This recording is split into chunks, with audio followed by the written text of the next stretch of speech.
Continuamos nuestro estudio de la enseñanza del apóstol Pablo sobre la proyección social de la iglesia.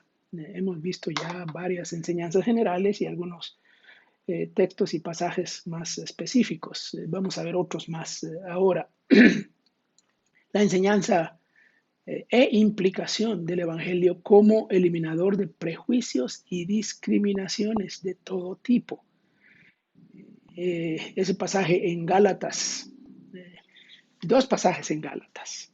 Gálatas 2, del 11 al 14, es muy conocido ese texto, porque es cuando Pablo está en Antioquía, recuerdan, y llega Pedro, y Pedro tiene una conducta que Pablo se lo reprocha, que tiene que ver con no relacionarse con los gentiles, sino solo con los judíos, y ya no come con los como todos, sino que con temor por los líderes en Jerusalén ya deja de reunirse con los gentiles y se queda solo con los judíos. Y Pablo le reprocha eso.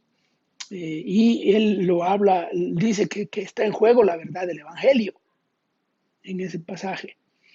La verdad del Evangelio tiene que ver no simplemente con la justificación, ahí está el tema de la justificación, pero tiene que ver con esa eliminación de todo tipo de prejuicios, de todo tipo. Más adelante, en el mismo libro, está el famoso texto de Gálatas 3, 28, donde Pablo dice que no hay judío, no hay griego, no hay esclavo, no hay libre, no hay hombre, no hay mujer, porque todos sois uno en Cristo Jesús. Bueno, obviamente sí había en aquel tiempo y sigue habiendo, hay hombre, hay mujer, hay judío, hay gentil, este, esclavos en el sentido de aquella época no hay, pero si hablamos del mundo laboral, pues hay amos y hay esclavos, hay empresarios y hay operarios y trabajadores. Sí hay, pero no hay. ¿Qué quiere decir Pablo que no hay? Bueno, todos somos uno en Cristo, dice. Todos sois uno en Cristo Jesús. Obviamente detrás de eso hay un concepto de, de eliminación de prejuicios, de discriminaciones de todo tipo. Esa es una de las proyecciones sociales más importantes de la iglesia. Lamentablemente, eh, este ideal se presenta como algo muy ideal y en la realidad, en la historia de la iglesia y en el mundo contemporáneo, eso no se ha logrado.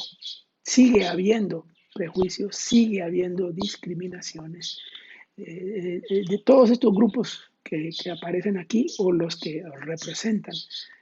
Así que bueno, ahí tenemos un desafío grande, ¿no?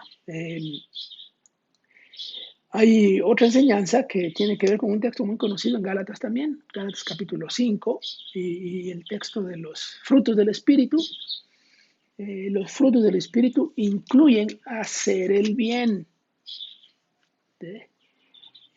Ahí podemos ver que entre las cosas que se mencionan, este, hay cosas que tienen que ver con relaciones con los demás y que tienen que ver de paz, paciencia, benignidad, bondad.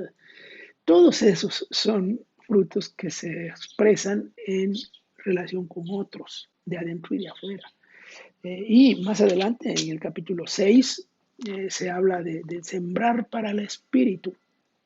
Eh, Sembrar para el espíritu.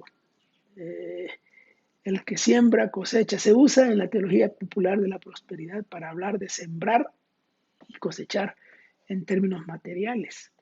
¿Qué quiere decir sembrar para el espíritu aquí? Bueno, sembrar para el espíritu se resume en el versículo 10. Así que, entonces, hagamos bien a todos, según tengamos oportunidad, y especialmente a los de la familia de la fe. Hacer bien es sembrar para el espíritu. Es espiritual. ¿Qué es lo espiritual? Según este texto, ¿qué son los frutos del espíritu? Nosotros hacemos una diferencia entre lo espiritual y lo material. Eh, lo espiritual tiene que ver con cosas de la iglesia, con cosas religiosas, y lo material tiene que ver con lo demás. Bueno, lo espiritual, según este pasaje aquí, tiene que ver con el espíritu. Todo lo que el creyente hace es espiritual si es gobernado por el espíritu, si es guiado por el espíritu. Eso lo hace espiritual. Entonces, aquí está hacer el bien todos, a todos, con un poco de más atención a los de la familia de la fe, pero es a todos. Eh, eso es una señal de espiritualidad. Eso es sembrar para el espíritu. Eso es sembrar para el espíritu. Bueno, la enseñanza sobre las buenas obras en general. En las epístolas pastorales se habla mucho. Las buenas obras no son solamente un fruto de la salvación. Las buenas obras son un acompañante de la fe y la obediencia van juntas, van juntas.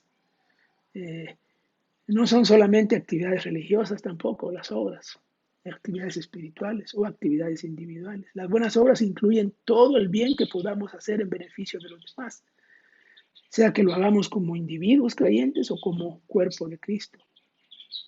Esta enseñanza, claro, está muy cerca de lo que Jesús enseñó en el Sermón del Monte y en los Evangelios.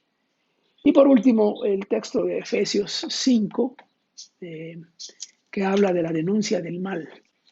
Un texto que creo que ya hemos mencionado. Aquí se evoca el tema de ser luz que Jesús enseñó en el Sermón del Monte. Y lo aplica a una función de la iglesia de la que muy poco se habla. Este pasaje nos dice que los creyentes como individuos y la iglesia como cuerpo estamos llamados a ser luz en medio de las tinieblas. Esto significa que hay que poner en evidencia el mal, que hay que desenmascararlo, que hay que denunciarlo. Parte de la responsabilidad de ser luz tiene que ver con la denuncia del mal. Y el texto lo dice, que el fruto de la luz consiste en toda bondad, justicia y verdad. Examinando qué es lo que agrada al Señor. Y no participéis en las obras estériles de las tinieblas, sino más bien desenmascaradlas, denunciarlas, dice otra versión. Así que ahí tenemos un resumen de las enseñanzas del apóstol Pablo sobre este tema de responsabilidad y proyección social de la iglesia.